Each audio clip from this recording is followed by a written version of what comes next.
नमस्कार बंधुरा श्रोता हेसेले आपनादेर सबाइके स्वागत। आज आमी बानिয়েছি भेंडिर भर्ता। देखुन कत सुंदर হয়েছে भेंडिर भर्ता, कतटा टाइट टाइट হয়েছে देखुन। আর যত টাইট হবে भेंडिर भर्ताटा তত মিষ্টি লাগবে খেতে। আমার এই भेंडिर भर्ताटा আপনাদের যদি ভালো লাগে তাহলে লাইক আর সাবস্ক্রাইব করতে ভুলবেন না যেন। भेंडिर भर्ता আপনারা খুব সুন্দরভাবে বানাতে পারেন। তো আমি কিভাবে বানাই সেটা আপনাদের সঙ্গে আমি শেয়ার করব। আর ভেন্ডিটাকে আমি প্রথমে খুব ভালো করে ধুয়ে নিয়েছি, ধুয়ে আর জলটাকে ঝরিয়ে নিয়েছি। এরপর প্রতিটা ভেন্ডির এই ডগা আর এই আগা এগুলোকে আমি কেটে নেব। এরপর ভেন্ডিকে এরকম ছোট্ট ছোট্ট করে পিস করে নেব। ভেন্ডিকে দুটো ভাগে ভাগ করে পিস করে নিলেও হবে, কিন্তু তাতে কি হবে মাখাটা খুব ভালো হবে না। বড় বড় ইয়েগুলোর মানে ভেন্ডিটা একটু বড় বড় সাইজের হবে, এতে কি হয় ছোট বাচ্চারা খেতে পারে না, তাদের গলায় আটকে যাবে।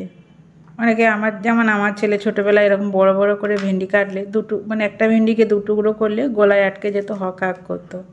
তাই যদি আমি এরকম ছোট ছোট করে কেটে নিই তাতে মাখাটা খুব মিহি হবে। আর যেসব মানুষদের বুড়ো মানুষদের দাঁত নেই তাদেরও খেতে সুবিধা হবে।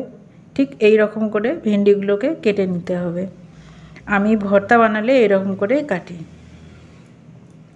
আর সেদ্ধটা খুব তাড়াতাড়ি হয়ে যায়। এভাবে আমি সব ভেন্ডিগুলোকে কেটে নেব। ভেন্ডির আমরা অনেক রকম তরকারি বানিয়ে খাই। ভেন্ডি ভাজা, ভেন্ডি তরকারি, ভেন্ডি মশলা, ভেন্ডি পুর ভরা। আজ আমি ভেন্ডির ভর্তা বানাচ্ছি।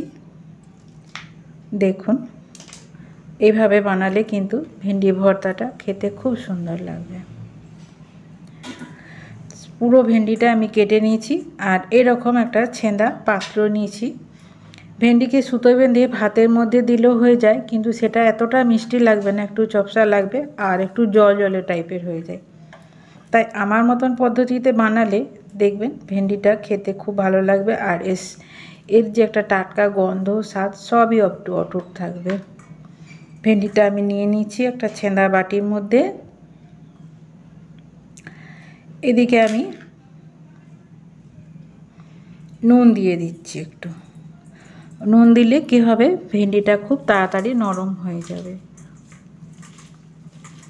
মানে এটা ভেন্ডিটাকে আমি ভাত খেতে বসিয়ে দিলেও আমার ভেন্ডি ভর্তাটা হয়ে যাবে। এখানে আমি কড়াইতে আমি জল দিয়ে দিয়েছি, গরম করতে দিয়েছি। আর কড়াইটা যাতে কালো না হয় তার জন্য আমি একটু নুন দিয়ে দিচ্ছি।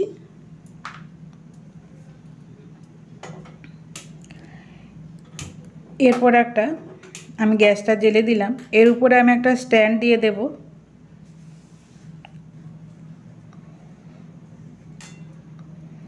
আর স্ট্যান্ডটা আমার খেয়াল রাখতে হবে জলের থেকে যেন ওপরে থাকে, স্ট্যান্ডটা যেন জলে ডুবে না থাকে। এর উপরে আমি বাটিটা দিয়ে দিচ্ছি, ছেঁদা বাটিটা ভেন্ডি ভর্তি।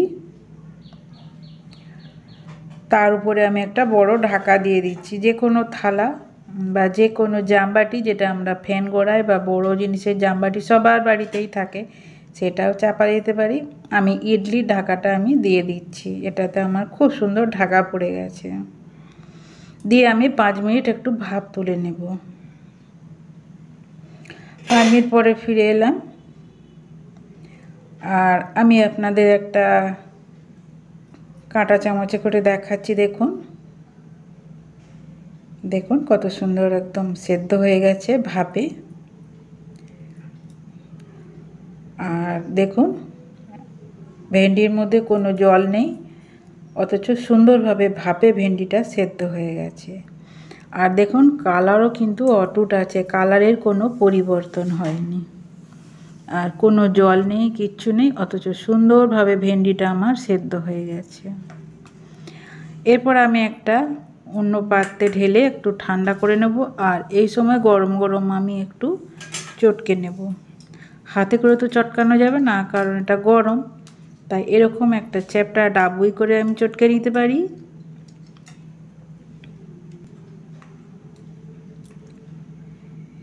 কিংবা এরকম একটা গ্লাসের পিছনে করেও চটকে নিতে পারি।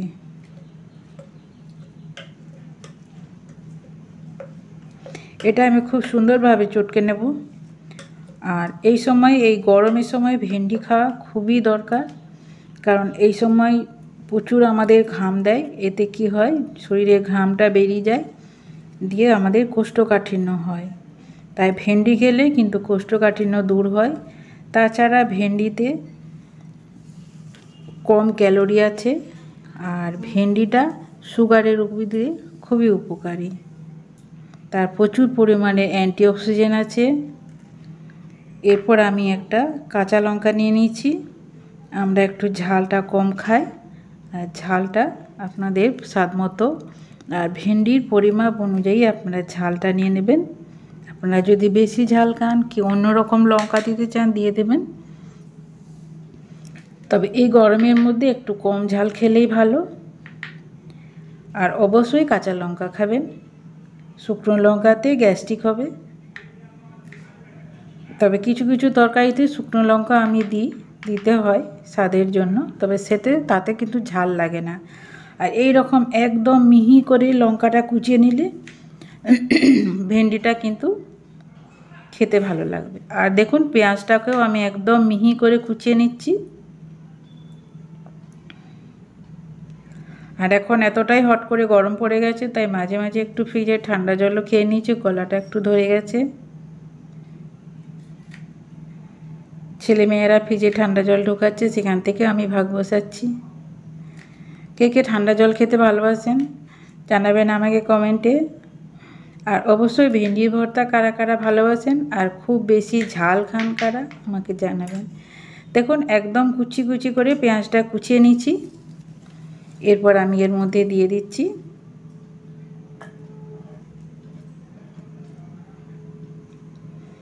এরপর কাঁচা সর্ষের তেল। অবশ্যই কাঁচা সর্ষের তেল দিতে হবে, দিলে কিন্তু এটা খেতে ভালো লাগবে। আর দিয়ে দিচ্ছি নুন স্বাদ মতো।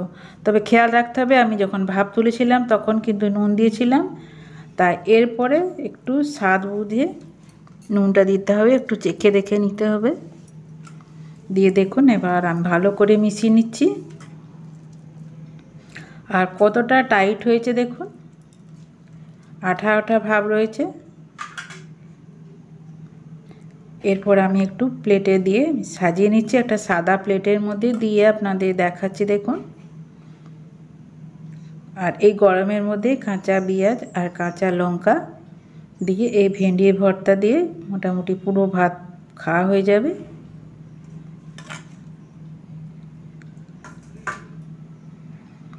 আর এই গরমে অবশ্যই একটু লেবু খেতে হবে, তাই একটু লেবু দিয়ে দিচ্ছি। হাত থেকে স্লিপ করছে দেখুন। আর এরপর যেসব বন্ধুরা একটু লঙ্কা খেতে ভালোবাসেন তাদের জন্য আমি একটা লঙ্কা দিয়ে দিলাম। যাদের প্রয়োজন হবে তারা আরও একটু লঙ্কা এর সাথে মিশিয়ে নিতে যাবে। আমার আজকের মতো ভেন্ডির ভর্তা রেডি হয়ে গেছে। দেখুন কতটা সুন্দর হয়েছে। এই গরমের মধ্যে এরকম হালকা হালকা খাবার খেলে আমাদের শরীর ভালো থাকবে। আর এই প্রচণ্ড তাপমাত্রার সঙ্গে আমাদের শরীরকেও স্যুট খাওয়াতে হবে, তাই যতটা সম্ভব হালকা খেয়ে সুস্থ থাকতে হবে। আমার এই রেসিপিটি ধৈর্য ধরে দেখার জন্য আপনাদের অসংখ্য ধন্যবাদ। আপনারা সবাই এই গরমে সাবধানে থাকবেন, ভালো থাকবেন, আমার সাথে থাকবেন।